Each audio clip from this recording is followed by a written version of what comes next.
নবী সাল্লাল্লাহু আলাইহি সাল্লাম তিনি প্রত্যেক বিবির জন্য আলাদা আলাদা ঘর ব্যবস্থা করে রেখেছেন।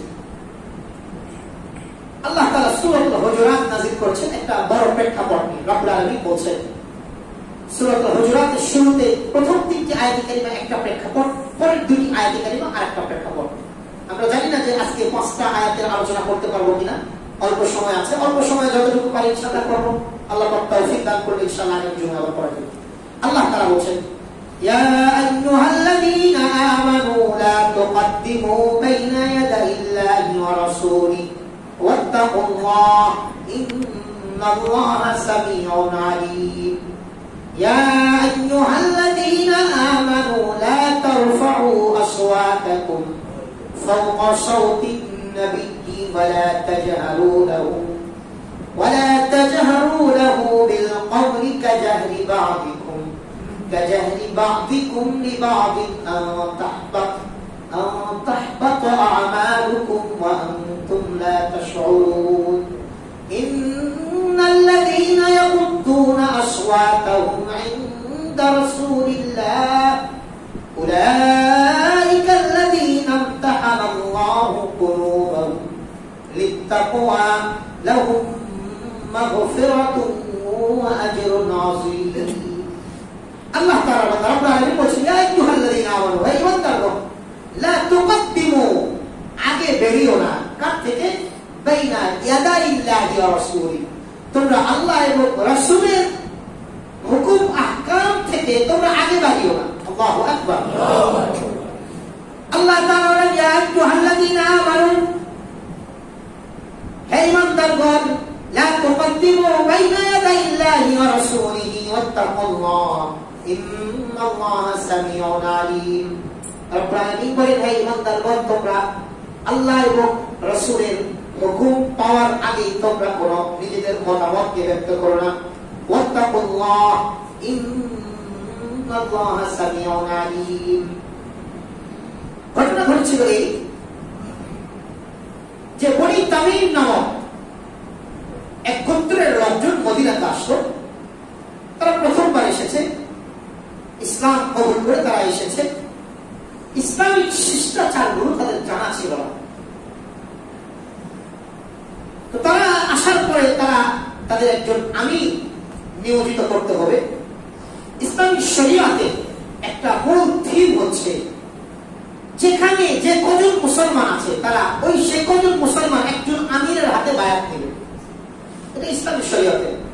আমরা এই বায়াতের কথা বললে এটা বিশাল বড় ভেজাল হয়ে যায়, রাজনৈতিক ভাবে বিশাল বড় ভেজাল হয়ে যায়। যারা তাগুতের দোসর তারা মনে করে না জানি আমাদের মস্তককে ঘুরিয়ে দিল তারা। কিন্তু ইসলামের মূল থিম হচ্ছে যদি যদি 2 জন মানুষ হয়, 3 জন মানুষ হয়, এর মধ্যে একজন আমির থাকবে। কি থাকবে ভাই?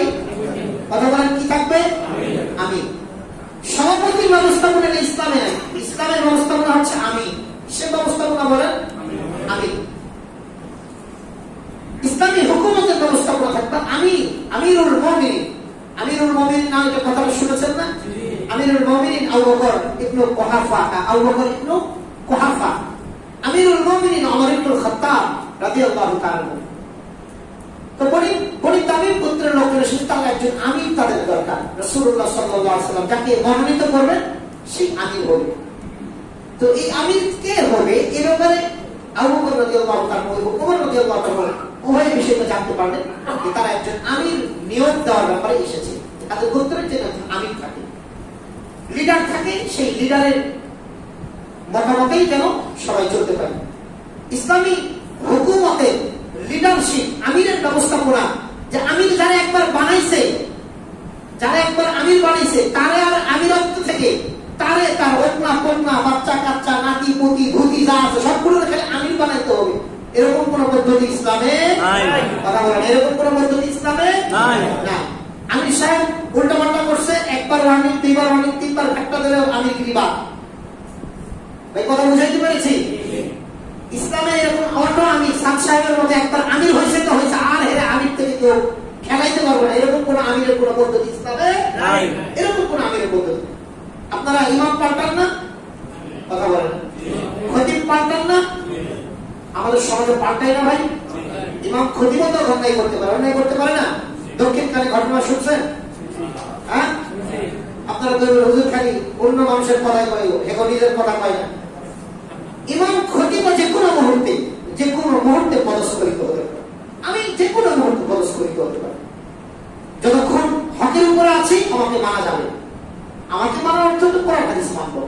যখনই কোরআন হাদিস থেকে আমি বিচ্যুত হয়ে যাব, আমাকে মানার কোনো সুযোগ আছে? কথা বলেন, সুযোগ আছে? দক্ষিণকালের ঘটনাটা শুনে খুব মর্মাহত হয়েছে। ব্যাপার পত্রিকাতে আমি গত জুমায় বলেছি, আমি তেমন বিশ্বাস করি না। কারণ এই যুগের সবচেয়ে আল্লাহ ওলিরা বাংলাদেশ আর প্রথম আলোতে লেখালেখি করে নাকি? কথা বলেন, সমাজের সবচেয়ে বড় আল্লাহ ওলি প্রথম আলো সাংবাদিক। হ্যাঁ, সমাজের সবচেয়ে বড় খতিব বাংলাদেশ প্রতিদিনের সাংবাদিক। দেখেন না, এরকম কোম্পানির লোক ঝামেলা করছে, আর কিছুই দেখে নেই। বড় বড় আল্লাহ ওলি না এগুলো? এই আল্লাহ ওলিদের কথা আমি বিশ্বাস করি না। এই সূরাতুল হুজুরাতের মধ্যে আল্লাহ বলছেন 6 নম্বর আয়াতে, আলোচনা আসবে ইনশাআল্লাহ।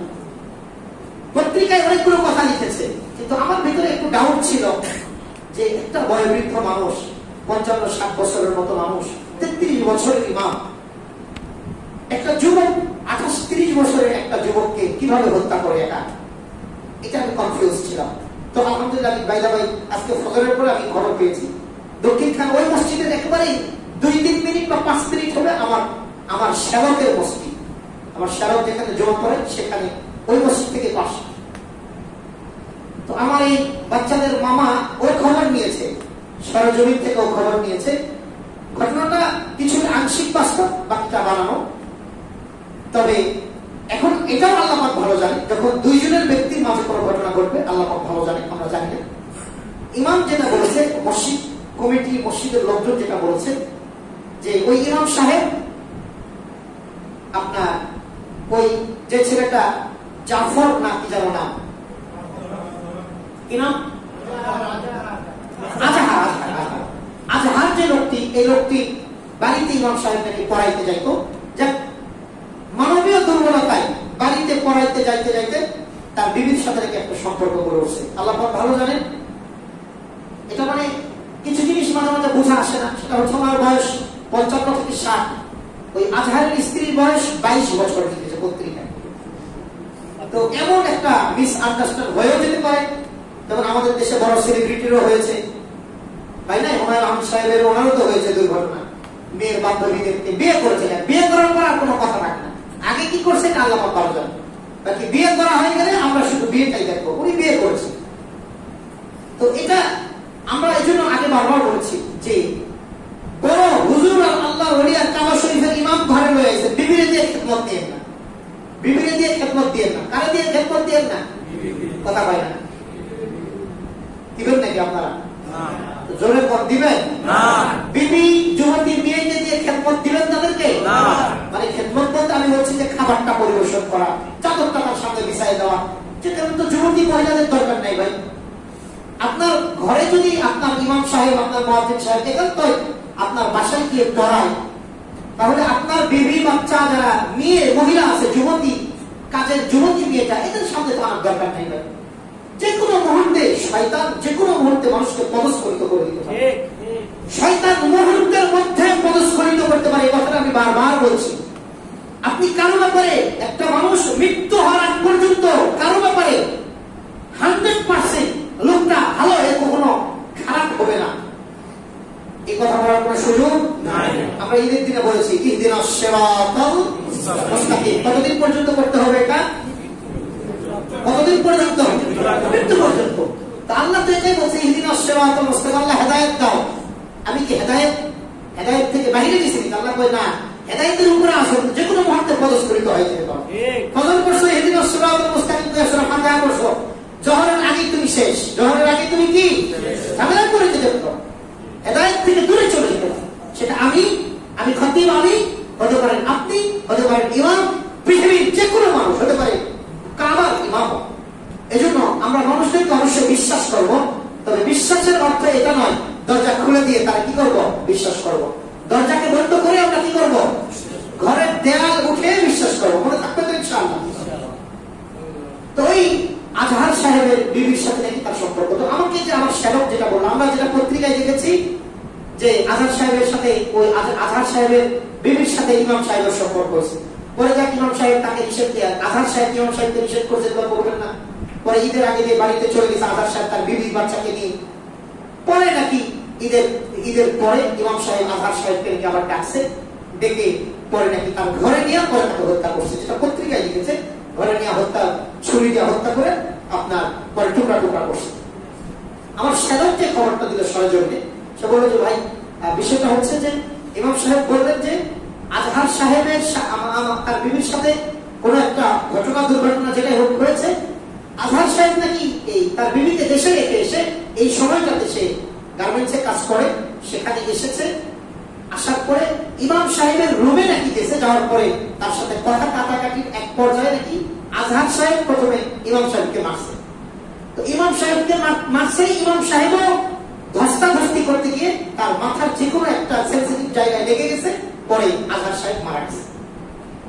খারাপ উপরে স্পট ডেট আল্লাহ পাক ভালো জানে, আমরা কিন্তু বলছি না যে এটাই বাস্তব, আল্লাহ পাক ভালো জানে, এটা সরজমিন থেকে শোনা খবর।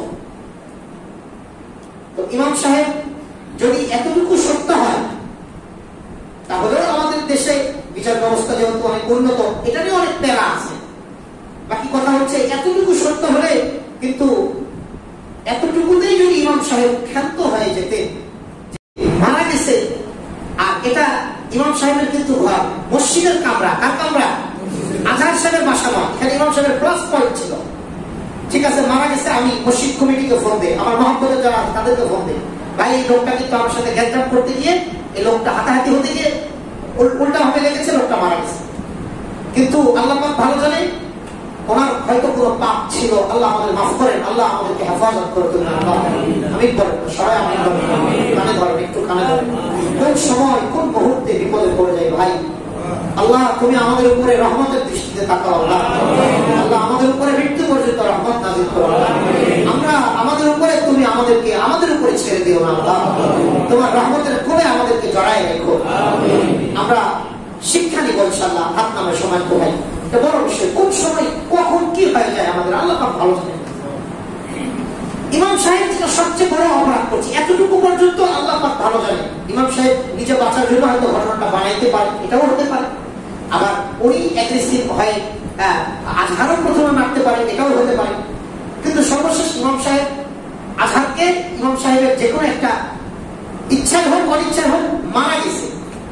অনিচ্ছায় যদি মারা যায় তাহলে তো একজন নবীর ঘটনা এমন আছে, একটা থাপ্পড় দিছে আদব শিক্ষা দেওয়ার জন্য, থাপ্পড় খেয়ে বেড়া পড়ে গেছে।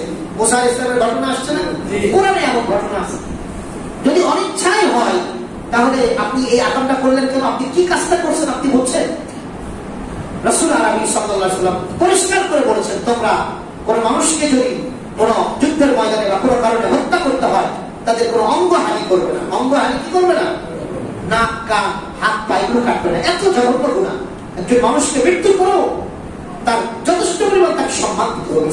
বিধর্মী কাফের আল্লাহ রাসূল আবু জেহেলের বদনাম করতে নিষেধ করছে। সাহাবী কি বলে তার বদনাম করে? সে তো তার ফায়সালার জায়গায় পৌঁছে গিয়েছে। আল্লাহ রাসূল সাল্লাল্লাহু আলাইহি ওয়াসাল্লাম বুখারীর একটা বর্ণনা, শুধু একটা হাদিসে আসছে যে রাসূলুল্লাহ সাল্লাল্লাহু আলাইহি ওয়াসাল্লাম একদলকে বলেছেন, আলী তাদেরকে কাছে যাও, তাদের কাছে গিয়ে তাদেরকে, তারা ওই রাখালদেরকে যেভাবে হত্যা করেছে, হাত পা নখ কেটে নিয়েছে, চোখ উঠিয়ে নিয়েছে, এরকম ভাবে হত্যা করবে। ইসলামে একটা ঘটনা এসেছে, আর কোনো ঘটনা আসে। ঘটনা ছিল একদল নবমুসলিম তাদের একটা বিশেষ রোগাক্রান্ত হয়েছিল। রাসূলুল্লাহ সাল্লাল্লাহু আলাইহি ওয়াসাল্লামের কাছে আসলেন, ইয়া রাসূলুল্লাহ আমরা এই বিশেষ রোগাক্রান্ত। রাসূল আরবি বললেন, তোমরা এই লোকালয় থেকে না, ওই যে পাহাড় বেষ্টিত যে মহল্লা আছে, ওই পাহাড় বেষ্টিত ওই এলাকায় যাও, ওখানে রাখালরা, বুখারীর হাদিস, রাখালরা উট চড়ায়, তোমরা উটের দুধও খাইবা, প্রস্রাবও খাইবা। সুবহানাল্লাহ বলেন। উটের দুধও খাইবা, প্রস্রাবও খাইবা, অসুখটা ভালো হলে লোকালয়ে চলে আসবা। তো তারা ওই মহল্লায় গেছে, যাওয়ার পরে উটের দুধও খেয়েছে, প্রস্রাবও খেয়েছে। প্রস্রাব খাওয়ার পরে তারা ভালো হয়েছে, 7 দিন পরে ভালো হয়েছে। এবার করছে কি, তারা মনে করছে যে তারা নতুন মুসলমান হয়ে এসেছে, তারা মনে করছে মুহাম্মদের কাছে খবর নেই। দরিদ্র ছিল তারা, যে কজন আসলে পরামর্শ করছে, এই যে কজন অল্প কয়েকটা রাখাল আছে এদেরকে আমরা হত্যা করে এই উটগুলো আমরা এই কোনাচ্চা দিয়ে নিয়ে পালাই যাই না, মুহাম্মদ দেখতো না, কিসের ধর্ম করবো। ঠিক করা যে চিন্তা করছে এই কাজ করছে। এই কাজ করে রাখাতগুলোকে তো হত্যা করছে, হত্যা করার পরে নাক কাটছে, চোখ উঠাইছে, হাত কাটছে ইত্যাদি আকাম করছে। রাসূলুল্লাহ সাল্লাল্লাহু আলাইহি ওয়াসাল্লামের কাছে আল্লাহ তাআলা ওহী পাঠাইছেন জিবরিল মারফতে। জিবরিল আলাইহিস সালাম এটা জানালেন, সঙ্গে সঙ্গে রাসূলুল্লাহ সাল্লাল্লাহু আলাইহি ওয়াসাল্লাম আলী রাদিয়াল্লাহু তাআলা আমির বানিয়ে একদল সাহাবীকে পাঠিয়ে বললেন এদেরকে ধরবা, হত্যা করবা এবং যে যেভাবে তারা ওই রাখাতদের অঙ্গহানি করেছে, অঙ্গগুলোকে টুকরা করেছে, সেভাবে তোমরা অঙ্গ টুকরা করবে। এই একটা ঘটনা ছাড়া একটা ঘটনা, এটাও প্রতিশোধের বিনিময়, এটাও কিসের বিনিময়? কেসাসের বিনিময়। অর্থাৎ ওরা এরকম আকাম করছে, এই জন্য এই আকামেই তাদেরকে কি করো? শাস্তি দাও। এছাড়া রাসূলুল্লাহ সাল্লাল্লাহু আলাইহি ওয়াসাল্লাম আর এভাবে কাউকে বলেন যে তারা অঙ্গহানি করো।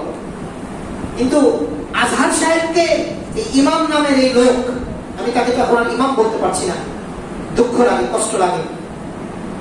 সর্বচূড়ান্ত ফয়সালা আল্লাহর কাছে আছে, আমরা জানি না।